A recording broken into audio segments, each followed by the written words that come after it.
because when you sign a marriage license, that's a contract. But the terms of the contract you're unaware of. You don't know what the term, no one knows the terms of the contract before they get married, because the terms is the family code section. It's the California family code section. I know it. My colleagues know it, but most people getting married don't know it. So they sign off on this contract. Hello, and welcome to the Attorney Post. Here's our host, Justin West. All right. Hello, everybody, and welcome back to the Attorney Post, where we discuss what's going on in various facets of the law with lawyers at the top of their game to help you navigate the ins and outs of the various legal fields out there. Because, as I always say, if you don't know your rights, you don't have any. Today, I'm pleased to be joined with Maryam Atighechi of the eponymous Atighechi Law Group, and we're going to really quickly take a jump over here and take a look at her website. Her website is, if it'll pull up for me here, there we go. Come on, Zoom. Familylaw-firm.com. And she specializes in doing all things family law, particularly prenuptial stuff and divorce stuff, family law in general, though, all over the state of California. So we're going to be talking with Maryam today. How are you doing, Maryam? I'm well. Good morning to you. Good morning. It's actually slightly afternoon where I am because I'm in the Midwest, but nevertheless, I hope you're having a good morning as well. I am. Yeah. Well, before we get started, I'm going to jump over and read from our sponsors. And our first sponsor today is Groove Funnels. If you love spending $5,000 building a new website and you love paying hundreds of dollars a month to host that website, then by all means, keep doing whatever it is that you're doing. But if you're like me, you hate that stuff. And that's why I personally recommend Groove Pages, the all-in-one brand new internet marketing website funnel sales building platform from internet marketing legend Mike Filsaime. Visit theattorneypost.com/groove to sign up for free and build a complete website for free that allows you at no cost to build, actually, I think up to 3 functional websites that allow you to sell products to potential clients or customers, host webinars, and all sorts of stuff. Obviously, they have paid back-end stuff as well, but the base product is completely free, which is absolutely amazing. And it's basically a Swiss Army knife of a website. You can do funnels, you can do websites, you can do pages, you can do affiliate marketing, all sorts of stuff. Go check it out. Completely free to try it out. That is theattorneypost.com/groove. Our second sponsor on the top of the show is nationalerc.org. You may have noticed that the world just went through a pandemic, and many businesses were forced to shut down or reduce their hours, had supply chain issues and interruptions, and ultimately suffered from reduced revenue in 2020 and 2021. What you may not know is that Congress recently passed the CARES Act, which allocated $400 billion in stimulus funds for small businesses that never needs to be paid back. This is not a loan like the PPP or Paycheck Protection Program. This is essentially free money for your business that could be spent in whatever way you think makes the most sense. Right now, nationalerc.org is helping small businesses get the maximum amount of money that they can, and you can get a calculation of this on their website for free and see how much you can get back by visiting nationalerc.org. The average small business that they work with gets over $200,000 back to invest in their business that never needs to be repaid. The calculator is free, and there's never any fee unless they secure funding for you. Again, that is nationalerc.org. And you can see them right there. All right, so I am joined with Maryam of the eponymous Atighechi Law and Atighechi Law Group, rather. And she is a certified family law specialist. She was selected as a super lawyer rising star. She was in the top 2% of all attorneys in California who exhibit excellence in their field. She's been featured in Los Angeles Magazine, Super Lawyers Edition every year for a decade, in fact. She was a top 10 under 40 with the National Academy of Family Lawyers Association. That's NAFLA, which is a fun word to say, as well as the top 50 up-and-coming women lawyers in Southern California, top 100 up-and-coming rising stars in Southern California by Super Lawyers as well. She focuses exclusively on family law. She began her career in civil litigation, representing a number of different plaintiffs in various cases, but now she focuses on family law. So my question number one for you, Maryam, as always, is what did I miss? I think you got a lot of my recognition, but there's always details that you kind of can't put into a website, which is that family law has been my passion for like the past 10, 15 years, and ever since I've been in it.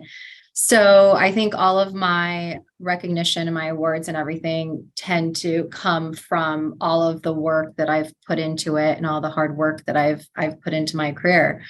Other than that, I think you touch on a lot of it. I started my practice doing civil litigation, which focuses more on money and business transactions. And I even handled like a securities case in federal court. But it wasn't until I handled a child custody case on my own for my own practice that I said, I'm going to make the switch and go into family law. It was very, I saw the impact that it made directly with the client. I got to know the client's family, and it just felt really gratifying when I walked out of that courtroom and handled that one case. So I made the switch from civil lit to family law. But it helps to have the civil lit background because the civil litigation follows the Code of Civil Procedure very closely, which is kind of the rules of the game. So it's almost like playing chess. The knight can only move a certain way, or the queen can only move a certain way. The Code of Civil Procedure tells us how we can move.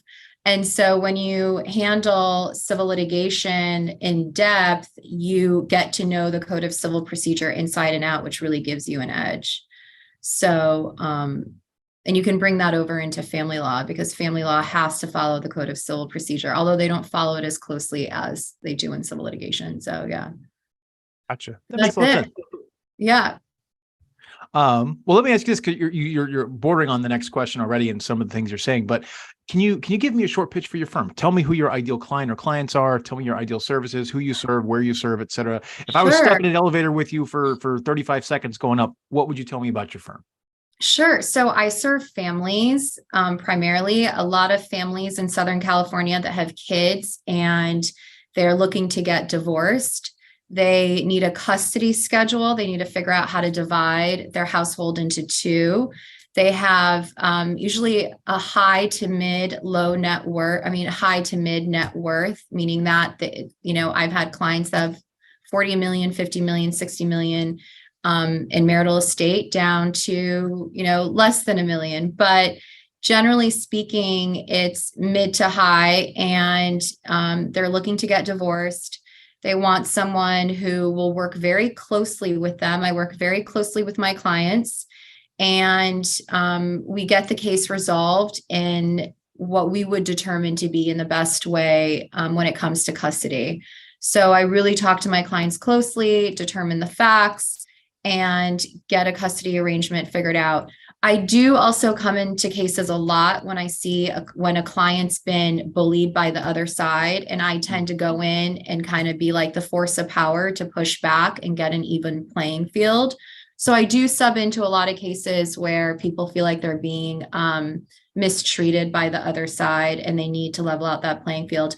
But prenups also, I prepare a lot of prenups. Prenups is something that I actually enjoy doing. If someone's looking to get married, they should definitely have a prenup.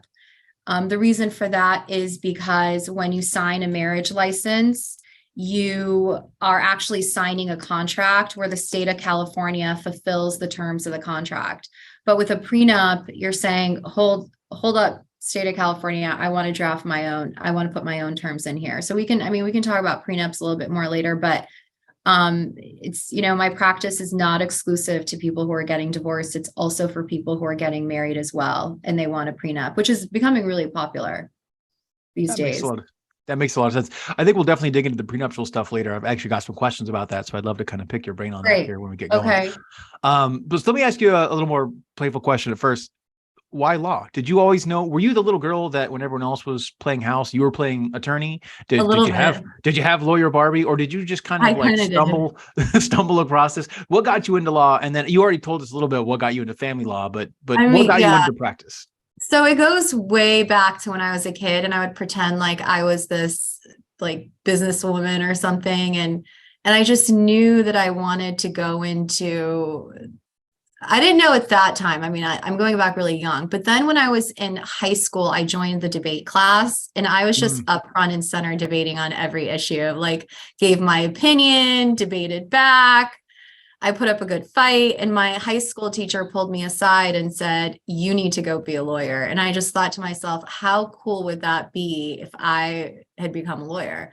And my mom also agreed because I was always very talkative and like to give my opinion. So I actually went to college and I was a bio major, which is so I random. was going to ask you. I said, so all of this is leading up to you being a lawyer, and then you went to do molecular and cell biology at UConnect. So weird. I know. I was like, I didn't know what I wanted to major in. I was like, if I'm going to study something for 4 years, it should be something I'm somewhat interested in. And I found biology to be interesting. Mm-hmm. So, and I was good at memorizing, and I felt like biology was like all memorizing. So I was like, I can just memorize a bunch of stuff for 4 years and be done with it. So, and my brother was a dentist. He kind of was like, oh, you should go to dental school. Okay. So anyway, it wasn't until junior year of college where I said, what am I doing? Like I'm going to apply to law school. This is what I've always wanted to do. It's always seemed fitting for me. This is it. And I'm glad that I made the decision. I can't imagine doing anything else. I don't think there's another career that's more fitting for me, to be honest. Well, there you go. There you go. So you always just kind of had this this trajectory, and you bordered on something else briefly, and then it was like, nah, it's law school. I went back. You went into it. So one of my sponsors I read from is National ERC, and of course it leads off with this whole discussion of the pandemic. And I know that different people in different states had an experience of the pandemic that affected them, affected their clients, affected their how they do their own job. So just really briefly, Maryam, did going through the pandemic and the response to the pandemic, did that affect your firm at all? And did it affect your clients at all, or how you practice law? Not at all. And I feel like, I feel like I can almost speak on behalf of all the other attorneys in at least in LA County, but the pandemic really changed the structure of the courthouse in LA, and the neighboring counties as well, from San Diego to Ventura. The courts essentially went virtual, and it stayed that way. And I know that I was busy. There was a lot of cases coming through during the pandemic. It took a little bit of the challenge of practicing law actually out of it, because there was a time before the pandemic, we would have to go down to the courthouse and hand file everything. We would have runners that would come and hand file everything. We would have to actually go and sit in the courthouse for hours and wait until our case would be heard. Ex partes, which are emergency hearings, the courts didn't hear argument on it, but they still required us to go be there for nothing. We'd be waiting in the hallway. It just didn't make any sense. And the courthouses were so busy. This is pre-pandemic. There was just families, everyone waiting in the hallway. It was just a different place. And then when the pandemic hit, emailing ex partes, the courts now all have video screens in the departments. I just had a hearing yesterday in Pasadena, a huge screen in the courtroom. I was talking to the judge from my office right here. And when I do go to the courthouse now, it's a lot calmer. The judge is a lot calmer. They don't have disgruntled parties and people and kids in front of them. So it's really changed the atmosphere of practicing law, and it kind of helped due to an unfortunate circumstance that no one wishes that had have happened, but it did help the court system a little bit become more digital. A little more streamlined, a little more digital. Well, Yeah. now I'm sure that makes it easier for you to deal with clients on a larger scale too. Do you deal with clients not just in like the Beverly Hills area, but across a lot of California? Is that right?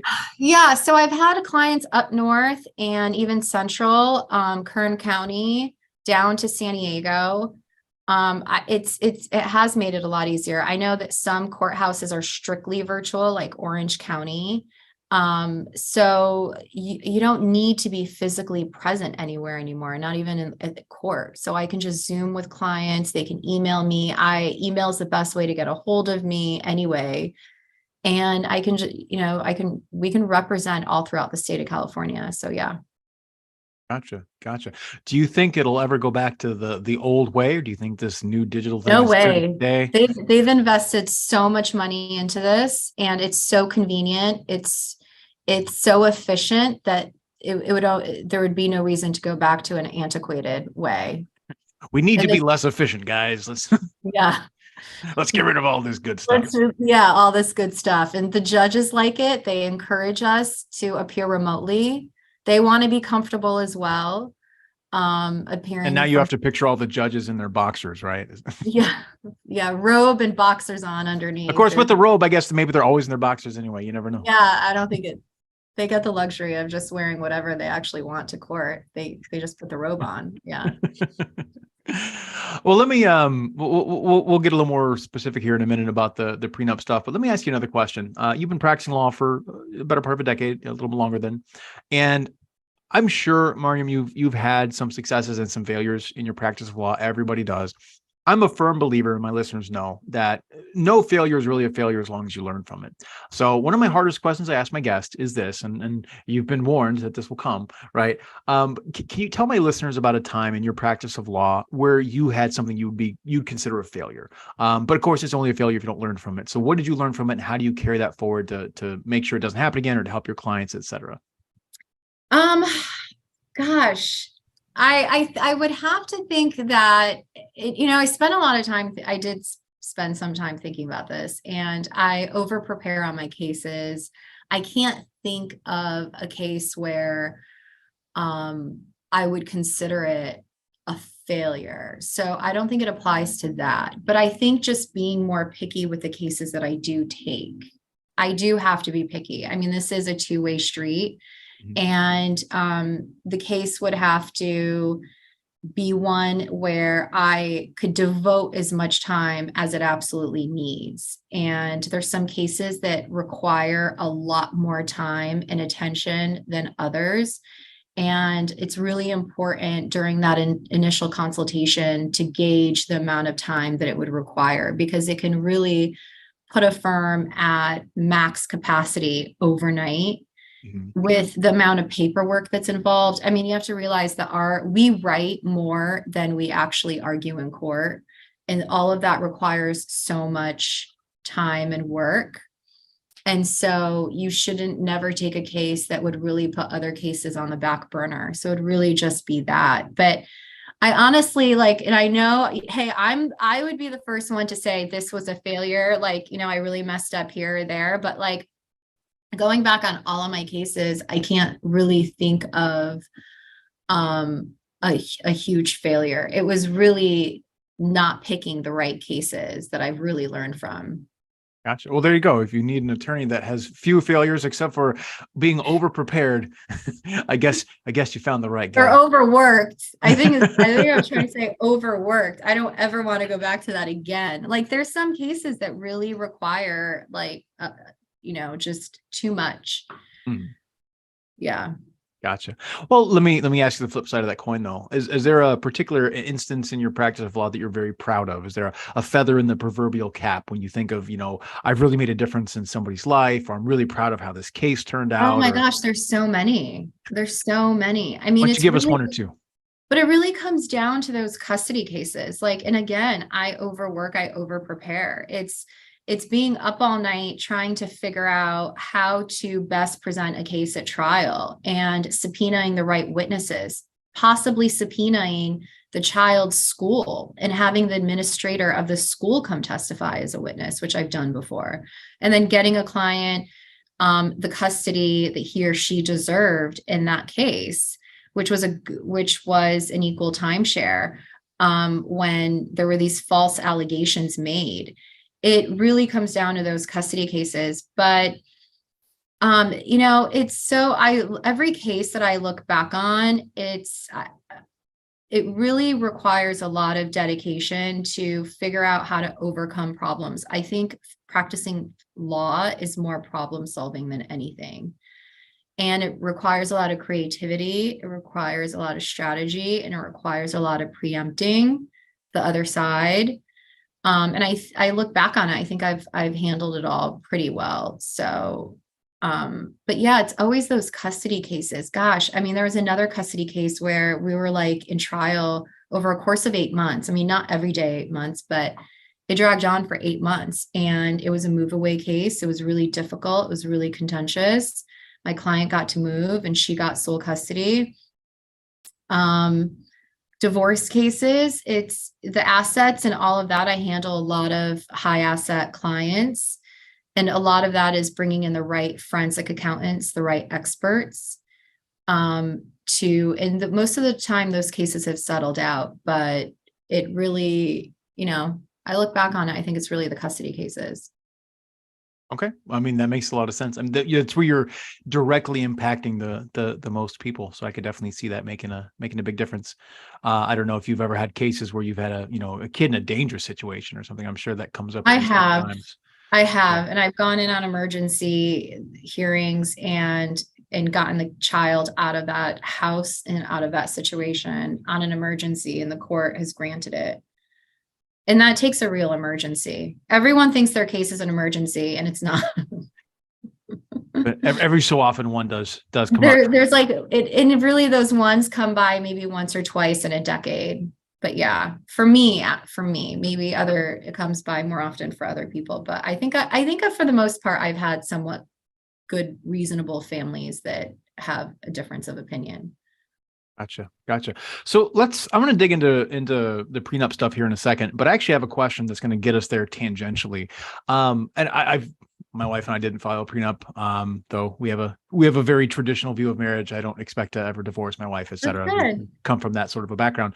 But I know that prenups deal with all sorts of stuff. They deal with division of assets and, businesses and stuff. And I'm going to talk about all that in a minute, but do prenups ever pre-arrange custody? Like, is that something that feels weird? Okay. I didn't know. This is me learning something new most today. of them don't even have, the child's not even born yet. Yeah. So no, you can't, you can't predetermine custody. Even if someone's pregnant, you can't determine custody. The child has to be born. But typically child support, it's not even legal. You can't waive child support. You can't modify child support. You can't agree to any child support figure in a prenup. And custody is off limits too, because the courts when it comes to kids, they're always looking at the best interests of the children. It's public policy. It's the policy of the courthouse. They don't care about the parents. They're just looking at the best interest of the kid. You don't know what the best interest of the kid is until the facts are brought to the court that day.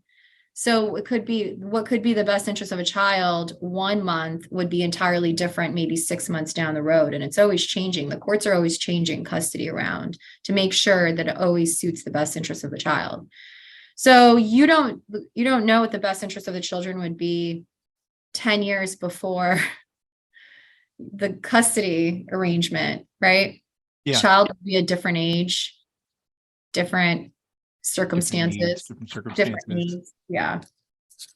Okay. I was honestly curious. We didn't fill one out. We never filled out a form or anything. So I didn't know if that was ever an issue that came up or a question or anything, but I guess it's kind of an off limits thing. Strictly financial. Prenups think of it as like a business contract. When you get married, you're entering into a business partnership. Your entire estate moving forward for California, it's different for states, is 50-50, generally speaking based on an umbrella policy over all of this, it's 50-50. So you're entering into a business partnership where you do have a contract, because when you sign a marriage license, that's a contract. But the terms of the contract you're unaware of. You don't know what no one knows the terms of the contract before they get married, because the terms is the family code section. It's the California family code section. I know it. My colleagues know it, but most people getting married don't know it. So they sign off on this contract. The state doesn't tell them, hey, the terms of this contract you're signing is actually the family code section. And when they go to get divorced, they're completely shocked as to how they have to divvy up their assets, the amount of spousal support that they have to pay. Sometimes you can't get around it. You can't get around spousal support. Yeah. So yeah, it's strictly financial. Okay. Well, again, one of the reasons I love doing this podcast is I always have lots of questions and I love to learn things, and I feel like I learned something new today. So good. That's always a good thing. So let's talk more about those prenuptials and what's probably the most important factor to consider when negotiating a prenup, especially in the state of California. Well, it depends on whether you're the higher earner or the lower earner. And I think that the lower earner has a lot more power than they would think. And I think it's important for the lower earner or someone who has less assets or doesn't have a job and they're marrying someone who's wealthy or makes more money. They think that they have to go into it and just waive their rights to everything. But I've actually negotiated prenups where the lower earner would receive more than what California law would actually provide them. Like the threshold is not California law. You can even go above and beyond that if you want to. So I tell those individuals that this is a time where you have to negotiate, because this is where the two of you are on good terms. You have a wedding coming up. This is the time where you can get the most that you possibly can out of the marital estate. At the time of divorce, without a prenup, no one wants to give any money or give any portion of their assets. So the negotiation should really take place at that time. And of course, I think it's easier for the higher earner. They can basically say, hey, these are all my assets. I'm not giving you much. And even then, sometimes I tell them to be a little bit more reasonable. But yeah, I just think that having the strength to negotiate is important for the lower earner going into a prenup. And I try to talk my clients into it and help them out, give them the support. But at the end of the day, it's their decision. I can't force my decision on them. So, and negotiating is fun. I mean, it's fun for lawyers. We want to push back. We want to get you as much as we possibly can. So if you give us the green light, then we can get you a lot in negotiations. So in a prenup, and again, some of this is my own ignorance from never going through this aspect of the law before. Do both parties usually have their own attorneys, and they come? You have to. Okay, so you do have to have two different attorneys negotiating on behalf of both parts of. Yeah, the code section says that if you're waiving or limiting spouse support, both sides have to, but it's basically become customary that, I mean, I will not sign off on a prenup unless both sides have their attorneys or are represented by legal counsel. So you have to. There's a drafting attorney and then there's a reviewing attorney, and the attorneys just go back and forth and negotiate. Okay. I mean, that makes a lot of sense, and that makes sure that people are covered and make sure that they're not being taken advantage of. So I think that's a right. The taking advantage is the most important part, because the courts, they will set trial and have the matter heard if one party claims that they were taken advantage of. So that really goes to the pinnacle of having a prenup hold up. The fact that it was an arm's length transaction and there was no coercing or undue influence or anything of that. One party didn't talk to the other party's attorney, and there's no pushing to sign or anything. It has to be completely separate and distinct negotiations. Gotcha. It makes a lot of sense, I guess. So let me ask you this. Husband and wife come together, they've gotten a prenuptial agreement, they had their attorney sign off on it, they're married, and then they decide they need to make a change. Can you modify a prenuptial agreement after it's been signed? And if so, under what circumstances? What does that process look like? Sure. So you can modify a prenup afterwards. You can modify the assets and the division of assets and debts in a prenup. It's called a transmutation agreement. It's no longer called a premarital agreement. Premarital agreement is just an agreement made before marriage. So the timing of these documents actually really matter. They matter a lot. Before marriage, it's a premarital agreement and goes under a certain set of laws. After marriage, it's called a postnuptial agreement. It goes under a certain set of laws.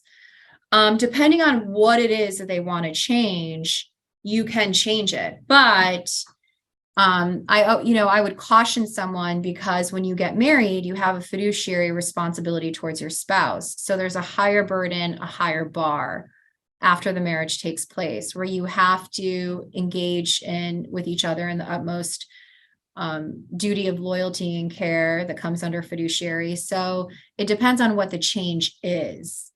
If it's a more of an equitable change of fairness, then yeah. If it's not, then I would be inclined to make that change, just because I would want it to hold up and you're under an entirely different set of statutes. Gotcha. Are there any limits or restrictions on the types, other than obviously custody issues, which you already talked about, but on what can or can't be included in a prenup, particularly if, both parties are, own business owners or own land rights, or, what, I mean, I'm sure there's all sorts, I'm sure everyone is a little bit different, but are there limits on what can and can't be included, or is it really just a whatever we agree to? Pretty much.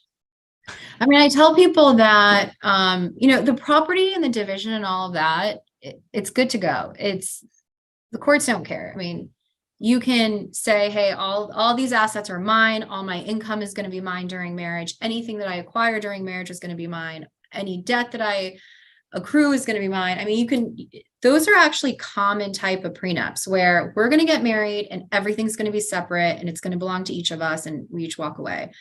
I tell clients that the shakiest part of a prenup is the spousal support provision, because of the fact that the courts don't want people to become of public charge or of public service, or, dependent on, public help or whatever. So if you have someone who hasn't worked in 10, 15, 20 years, and you have an extremely wealthy individual on the other side, they're not just going to let this person go out on the street because she waives spousal support or he waives spousal support 10, 15 years earlier. So I really talk, if I have a wealthy client, I really talk them into providing some sort of financial relief upon divorce, whether it's spousal support, or a lump sum payout, or paying living expenses for the other side for a few years. And that depends on the value of the marital estate. So, in spousal support, spousal support's such a interesting, it's so, I don't know, but it's for a prenup, you can limit the duration and the amount of spousal support. So the family code section says that a marriage of 10 years or less without a prenup, spousal support can only be for half the length of the marriage. For a marriage of 10 years or more, spousal support goes on indefinitely. And what that means, no one really knows. So it's a little vague and ambiguous, but with a prenup, you can say, hey, even if we're married for 15 years, however long, a marriage of 10 years or more, I'm going to limit the duration of spousal support to half the length of the marriage. And that's perfectly okay. You can even do a cap, half the length of the marriage for no more than 10 years. Perfectly okay. So, there's ways that the prenup can be drafted to make sure that it's held up if a divorce were to happen and someone were to dispute it. Does it matter if both spouses are well employed and financially well off? Like, you still That's the best circumstance. Yeah. And when they are, I make sure that I have provisions in the prenup that, they're both working at the time and they intend to both be working. A lot of times both parties are working. And as a divorce attorney, I see it on the other end where someone will get married. They don't need the dual income and they'll quit their job and then they're not marketable after 10, 15 years. Mhm. And they wish that they worked this entire time and they're relying on spousal support to now pay their expenses. So I tell my clients, if they're both working, continue working. Or if I represent the wealthier side and there's a lower income on the other side, I tell them, if you want this spousal support provision to hold up, you're going to have to make sure that he continues to work during marriage. Because if they're both employed, yeah, fine, they're both self-sufficient. It doesn't matter what the spousal support provision is. Okay. So if they go into it both employed, they intend to both be employed, but then let's say the wife decides that, once they've had a kid or two, she decides to stay at home. Does that change the prenuptial agreement? Is that worded in the prenup, or is there grounds for challenging the prenup after the fact should they get divorced, or how does that all play out? Yeah, so I've put language in prenups before where if one of the parties decides to stay home for child rearing purposes, then this would be the amount of spousal support. And usually spousal support goes up for those purposes. And that does matter because, again, regardless of what the parties agree to, the courts have to make sure that the prenup is conscionable, it's fair, it's equitable, and that one party who's leaving the marriage can pay for their living expenses. So Yeah, I mean, it definitely does matter. Okay. I mean, that makes sense. Yeah. um, let's see. I had a couple other questions. You do also child support issues and child custody issues and whatnot. What is the process for modifying a custody order in the state of California? Yeah, so I handle a lot of modification of orders, and they're pretty common actually. So I would think that most custody cases in the court, like most custody orders are all temporary. Even if you get a final judgment even if you've had a trial and a final judgment as to custody, it's really just temporary because you can always file to modify. Because again, the courts have to go back to the best interest of the children, which could always Those are change. And dynamic. there's a lot of paperwork that gets filed. There's a lot of court forms that get filed, and then I prepare a declaration on behalf of my client, which goes through the entire story of why there's a change in circumstances and why we have to change the last court order. So it's really, I mean, family law in custody is really a storytelling process. You really have to let the judge know what's going on in the household. Gotcha. And And we it does. attach exhibits of text messages and emails and all of that. So if anyone's looking to file anything regarding custody, hold on to all those emails and text messages and all of that. Don't reset your phone. Yeah, don't reset your phone. Um, Are there a lot of times websites will have a, frequently asked questions sort of page, and, here's the questions people always ask me. I'm a fan of people putting on an SAQ, should ask questions page. Are there questions that people fail to think about or fail to ask you about they should be asking you about? Or are there common misconceptions people bring to you when it comes to either custody issues or prenuptial agreements? No, I think, when I talk to people, I get right to the point. And when they start talking to me, I'm like, hey, let me just ask these questions because I'm just trying to figure out what's going on. So I think that after they consult with me, they have a pretty good understanding of what needs to take place. I think that for the most part, almost everybody underestimates the difficulty of the process and the amount of energy and stress and time and devotion it takes. I mean, the courthouse is not a friendly place. 90% of the time, they don't care about all of the allegations that are going back and forth. They filter through all of that. Mhm. They've heard it all. I've every allegation I've basically heard and seen a number of times in so many other cases as well.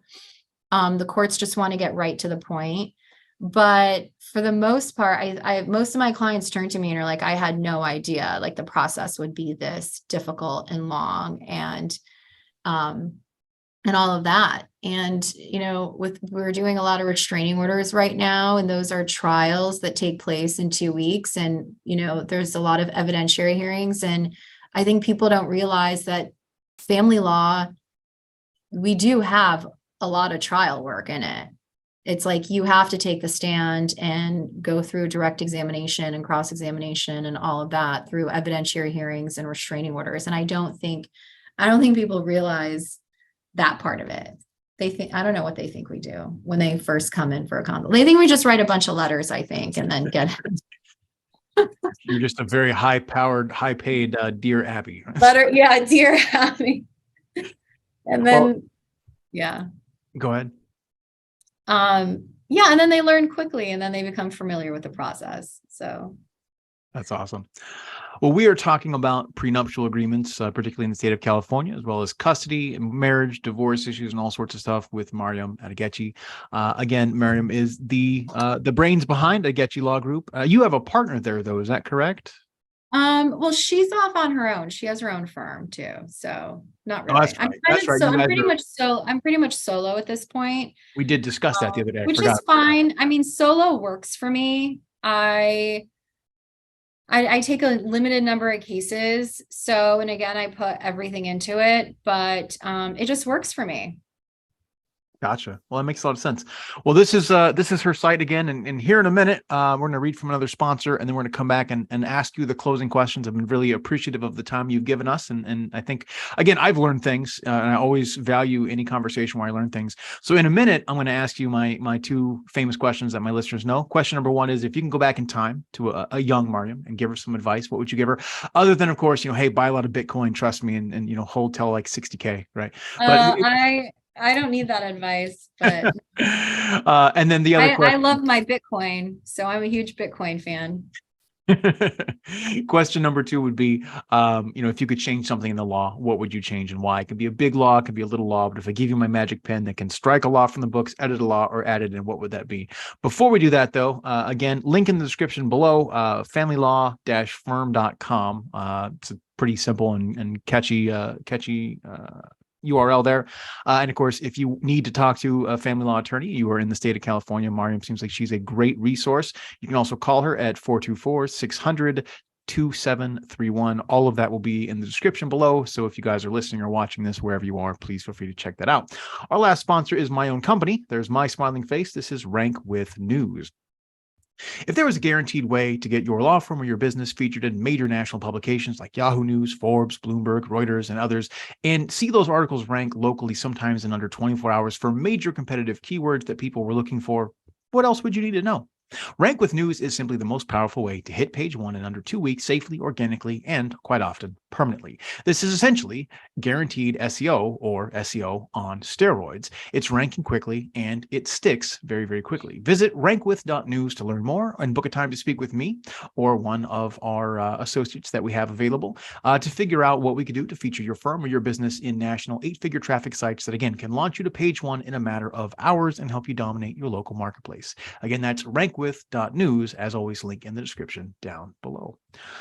All right, so question number one, we travel back in time. We see a young molecular and cellular biologist, and you're able to give yourself some advice as you're looking at law school, or maybe when you're fresh out of law school, you're able to give yourself some advice.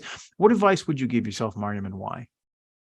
I mean, honestly, the only thing that comes to my mind is just relax. Like, I was so stressed out. It's so trying to learn everything, and it's really tough. The learning curve is so high, it's so steep, and it's so there's so much pressure and challenges when you're trying to learn and figure it all out and figure out how to navigate the legal practice and the court system and the formalities and opposing counsel and the clients and all of that. I don't know if I could do it any differently. So I don't know what advice I would give to do it differently. I just wish that I was a little bit more relaxed through it all. That's it. That's not bad advice. I mean, that's good life advice too, right? I think all of us sometimes, maybe some people are a little too relaxed. I don't know. Take it so seriously. Yeah, right. I'm the opposite. a little high strung. Take it a little too seriously. Yeah. That's totally fine. Well, question number two, I gave you my magic pen, and with this pen, you can edit any law. Big or little, it could be a law with sweeping national ramifications. It can be that law that makes you fill out a form and triplicate 8 times a week. What law would you change, Maryam, and why? Gosh, so I think for me personally, and I think other attorneys could have a different feel about this, I would change the Domestic Violence Restraining Act law. I think it's way too broad. It's overly encompassing. Gavin Newsom, I think, just even did a broader sweep of it, I think a couple of years ago. It just requires disturbing the peace of mind, where, fine, I get it, disturbing the peace of mind. Yeah, those words should be in the DVPA, which is the Domestic Violence Prevention Act. But we have, emails and text messages that people are going in on to get a DVRO. We're getting the courts are handing out DVROs for just basic arguments. And it's like, okay, well, every marriage has discord. Every relationship before it ends has discord. It's like, to what extent do they take that is what should be the defining factor. But it could be anything from like a kick of a garbage can, or sending those nasty emails or text messages of like, I hate you or whatever. It's like, okay, like So basically, every divorce is now a restraining order type of divorce. Anyone can come up with anything that anyone else has said, and then the courts can go back 5 years. So it's like, okay, in 2017, they got into some argument and he raised his voice or she raised her voice, and people will go in and try to get a restraining order based on that. And it's lengthy, it's a trial, and they're doing it because it gives them leverage with respect to custody. So I think California, it's just almost become, it's like they're handing them out like candy, and they really need to tighten it back up again, and just get half these restraining orders out of the court system. They don't belong there. It should be for serious, serious allegations. Gotcha. Well, that's a very good and heartfelt answer, and I can see that that's probably something you've encountered a few times and even been frustrated by. So I I think think we that's a all very good are. answer. Yeah. And yeah, that's a very good answer. Thank Well, you. I want to thank you, Maryam, for taking the time to talk with me and my listeners today. Again, I've learned something today, and I always value any conversation where I've learned something. I do always like to give my guest the final word, or any last words or parting advice or wisdom you'd like to leave our listeners with. Sure. If you're looking for a family lawyer, it's really important to just go with a person that you feel comfortable with, because it is a very close working relationship. So, that's what I tell everyone looking. It's pay for the consultation. No reputable attorney is going to do a free consult and give free advice and sit there and listen for an hour about your case. So pay for the consultation and find an attorney that is experienced, but that you also connect with on a professional level. That is great advice. And I like Thank the way you you. frame that too. I know there's a lot of attorneys out there like in the PI space that do free consultations, but it's because of the types of law that they deal with. But when it comes to an attorney like yourself, you're looking to book 2, 3, 4 hours of their time sometime for these consultations. And that's a long amount of time, Well, and you have to also understand that we get like 20 calls a day, and all of those people just want legal advice, and Yeah. they want to talk to you for an hour. I would be just sitting on the phone all day, not even working, just giving people free legal advice or free consultations. It just doesn't even make any sense. And also, I give very in-depth legal advice. Like, I go through your assets, I go through custody. I'll even pull up what I think spousal support and child support would be. It's very in-depth legal advice. So it's really worth your time. Well, there you go. Well, this has been the Attorney Post, and I've been chatting with Maryam Atighechi of Atighechi Law Group. That is familylaw-firm.com. As always, this podcast does not constitute legal advice. And if you have a legal issue, you should always seek the advice of a competent attorney in your area who focuses on the matters that you need help with. Obviously, if you live in the state of California, you've got a family law issue, you need a prenuptial agreement, custody arrangement, whatever it happens to be.